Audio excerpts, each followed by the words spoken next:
For maybe 25 years, I kept koi in 2 ponds on my property at various times. Koi are those decorative fish of vivid colors, orange, red, silver, white, black, often seen in Japanese ponds, hotel lobbies, and the like. You've all seen them. Several years ago, I was cleaning a pond and temporarily keeping the koi from the pond that I was cleaning in a separate holding tank. That requires careful maintenance of water temperature, adequate aeration of the water in the holding tank, and lots of things because fish don't like to be moved, at least this particular kind. At one point, I was driving by the holding tank in a hurry to go somewhere else on an ATV and just had this impression that I needed to stop and check on the fish, which made very little sense to me because they'd been fine all day long and they were covered almost entirely with a heavy plastic cover, so what could happen? But sure enough, one of the larger and more beautiful koi had somehow jumped out a little crack between the tank and the lid and was lying on the ground outside the tank. Fish do not do well out of water. There's a reason they live in water. And koi do sometimes jump out of the water when they're stressed. This fish could not have looked worse. It was dried out. They don't like that. Stiff, wasn't moving and was stiff even to flex, and completely motionless. Pieces of skin had actually sloughed off. Dirt covered much of it, and there were flies all over it. It couldn't have looked more dead.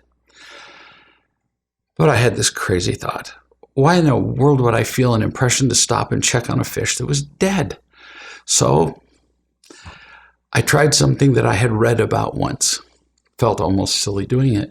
I cradled the fish in my hands, much like you would a child, in the water of the tank, and I moved it forward and backward in the water, which was being oxygenated, to create a flow of oxygenated water over the fish's gills. That's normally how fish breathe. They move their gill flaps and they move through the water to make the oxygen pass over their gills. The fish couldn't move its own gill coverings to make the water pass over its gills, nor could it swim to create the flow. So the oxygen flow was zero unless I moved the fish, which I did back and forth, just over and over. And I felt a little stupid moving a dead fish in the water, but I kept resuscitating that fish by moving it around for like half an hour. Try that sometime.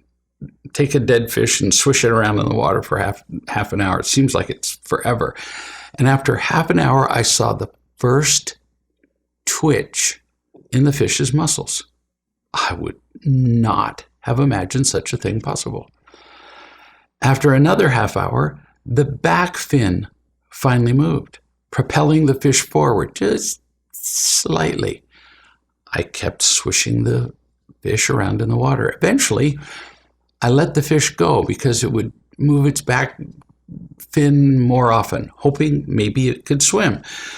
No, the koi just fell right to the bottom of the tank, unmoving, on its back, and unable even to stay upright, much less move around, because the swim bladder, which is what keeps a fish upright, was non-functional, as was pretty much everything else.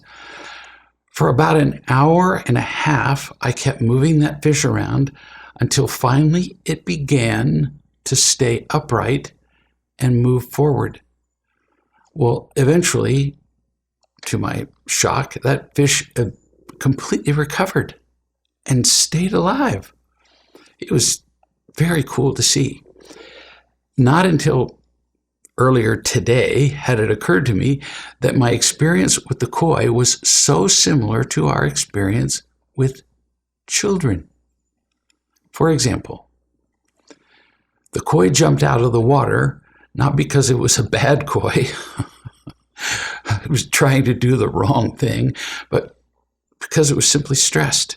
And when they're stressed, they just do whatever. They act out. if you like.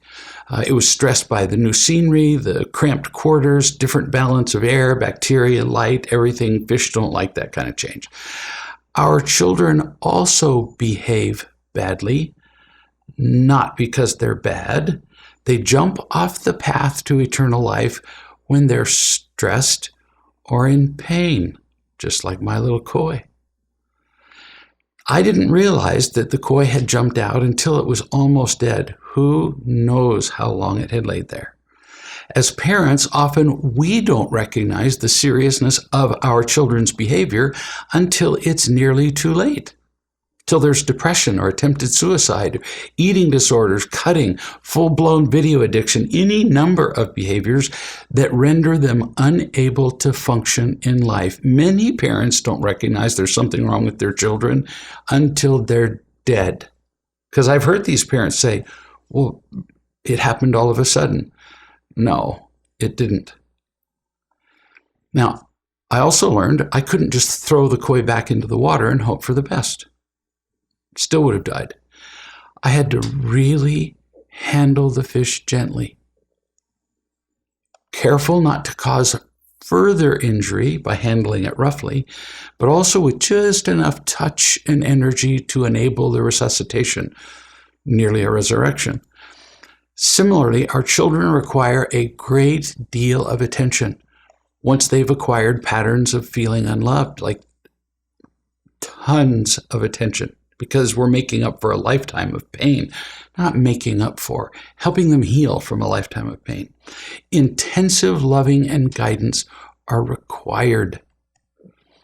I could never have known that that fish would live until I put everything I had into the effort, far more than I would have thought was reasonable. I had every reason just to throw it in the garbage, and some of us parents have consider doing that with our children. But I didn't throw the fish away. I didn't give up. And so it is with our children. Until we've done everything we can do, how can we justify giving up and blaming their behavior on them being difficult or rebellious or having ADHD or whatever? Enjoy the miracle of being a parent. Enjoy holding them and helping them to feel the healing power of unconditional love. We have the opportunity, the responsibility, and the calling to give them this opportunity to heal, to represent divine powers as we bring our children closer to the love and joy they need.